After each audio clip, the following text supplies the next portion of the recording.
इमरान, आप कैसे पहुंचे पसरूर? क्योंकि जो सियालकोट से पसरूर, जफरवाल, नारोवाल, चविंडा, शकरगढ़ और आगे नारोवाल तक की सड़कें हैं, उनके कनेक्टिंग ब्रिजेस जो हैं वो कोलैप्स कर चुके हैं और नदी नाले बिफर चुके हैं।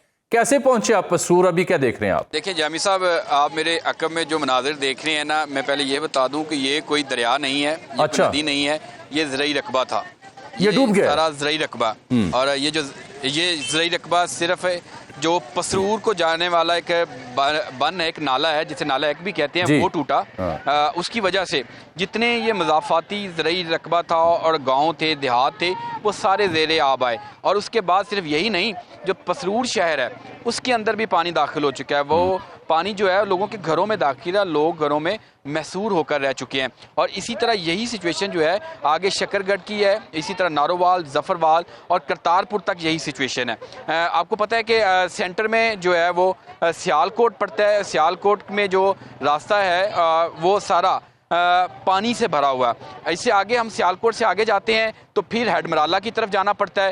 हेडमराला की तरफ जाएं तो सबसे पहले हमें सामना करना पड़ता है, हम लोग गुजरते हैं माची खोकर, वो पूरा इलाका डूबा हुआ है। इससे आगे हसनवाल है, फिर इसी तरह बहलोल गांव है, फिर इसी तरह कोटली लोहारा है, फिर आगे जाके हेडमराला। यानी कि आप बात करें कि सियालकोट की हेड से लेके टेल तक पानी ही पानी है, हर तरफ पानी है, सैलाब है और नदी नाले बिखरे हुए हैं। जबकि ज़िला इंतज़ामिया ने इस सैलाबी सूरत के पेश नज़र दफ़ा 144 का भी नफाज कर दिया है और शहरियों को खसूसी तौर पर हिदायत की गई है कि आप लोग उन नदी नालों पे, उन ब्रिजेस जो हैं उनके पास ना जाएं, क्योंकि पानी की सूरत हाल ज़्यादा होती जा रही है। मुमकिन सैलाबी जो सूरत हाल है इसको कंट्रोल करने के लिए इंतज़ामिया और इदारे तो मुतहर्रिक हैं। तमाम शहरियों से भी अपील कर रहे हैं कि जो प्रिकॉशंस आपको बताई जा रही हैं उन पर अमल दरामद करें। यहाँ की जो ज़िला इंतज़ामिया उनके मुताबिक हेडमराला की जो पानी गुजरने की कैपेसिटी है वो 8 लाख क्यूसिक है, जबकि 10 लाख क्यूसिक का आज रेला गुजरने का यहाँ से इम्कान है, जिसकी वजह से यहाँ के जो मज़ाफ़ाती एरियाज़ हैं उनको खाली करवाया गया। लेकिन पानी और सैलाब इतना ज़्यादा है कि इंतज़ामिया के पास इतने वसाइल नज़र नहीं हमें आए, कि वो इतनी मशीनरी नज़र नहीं आई कि वो इन सब चीज़ों को या इस पानी के बहाव को किसी तरह से कंट्रोल कर सके। तो सिचुएशन ये है कि इस वक्त हर तरफ शहर सियालकोट में पानी पानी, खास तौर पर जो मज़ाफ़ात और हेडमराला का मुकाम जो है वहाँ पे जो जितना भी एरिया उसके इर्द गिर्द के 15 किलोमीटर तक हमने आज पानी में सफ़र किया। जो हमारी गाड़ी थी रोड्स के ऊपर 15 किलोमीटर। अच्छा इमरान ज़रा मेरे साथ आप रहिए। ये जो आप सियालकोट की सूरत हाल बता रहे हैं ये वाकई बड़ी तशवीशनाक है, क्योंकि आपने इमरान जब रिपोर्ट कर रहे थे, इमरान भट्टी पसरूर से, तो उन्होंने कहा ये पीछे कोई नदी नाला दरिया नहीं बल्कि ज़रई रकबा है जो सैलाब की जद में आ गया। और हम देख पा रहे थे कि वहाँ खड़े दरख्त जो हैं वो तकरीबन डूब चुके हैं। ये सूरत हाल है सैलाब की।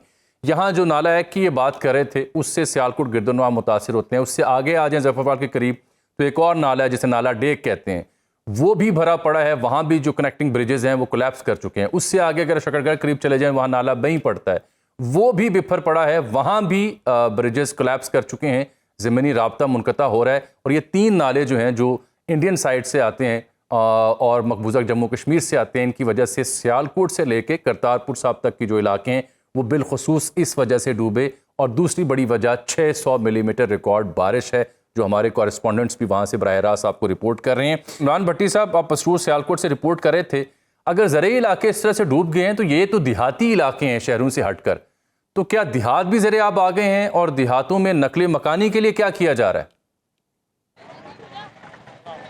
जी बिल्कुल ऐसे ही है जामी साहब के हेडमराला की जो सिचुएशन मैंने आपको बताई थी कि वहाँ पे जो मज़ाफ़ाती एरियाज़ थे, देहात थे, वो सिचुएशन ये है कि लोग जो है अपने घरों में मैसूर और छतों के ऊपर। अच्छा। सुबह की सिचुएशन ये थी कि क्योंकि पानी बहुत ज़्यादा था तो लोग जो हैं घरों में पानी दाखिल था तो छतों पे चले गए।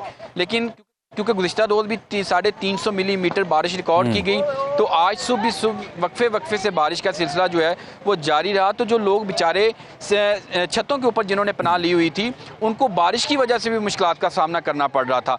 तो एक गाँव जो बहलोल पुराना गाँव हमने देखा, उस गाँव में गए तो जो गाड़ियां थी वो मुकम्मल तौर पर पानी में डूबी हुई थी। ये वो सिचुएशन सुबह की बता रहा हूँ। अब यहाँ की जो सिचुएशन, जब ये नाला एक जो है बंद ये टूटा तो यहाँ पे ये सिचुएशन है। जब हमने यहाँ के लोगों से बातचीत की तो उन्होंने बताया कि जो पूरे गाँव हैं, देहात हैं, उनका रास्ता जो है वो जो रोड्स हैं उनसे मुनक़ता हो चुका है, किसी किस्म की आमदरफ्त उनकी मुमकिन नहीं हो पा रही। तो लोग अपने घरों में भी महसूर, और बारिश की वजह से फिर बारिश का पानी को घरों में दाखिल है, तो अब छतों पे लोगों ने पनाह ली हुई है। और यही सिचुएशन पसरूर से आगे जब हम चलते हैं जफरवाल, फिर आगे यही सिचुएशन शकरगाह, मारोवाल, करतारपुर पे तो जाहिर बहुत शुक्रिया।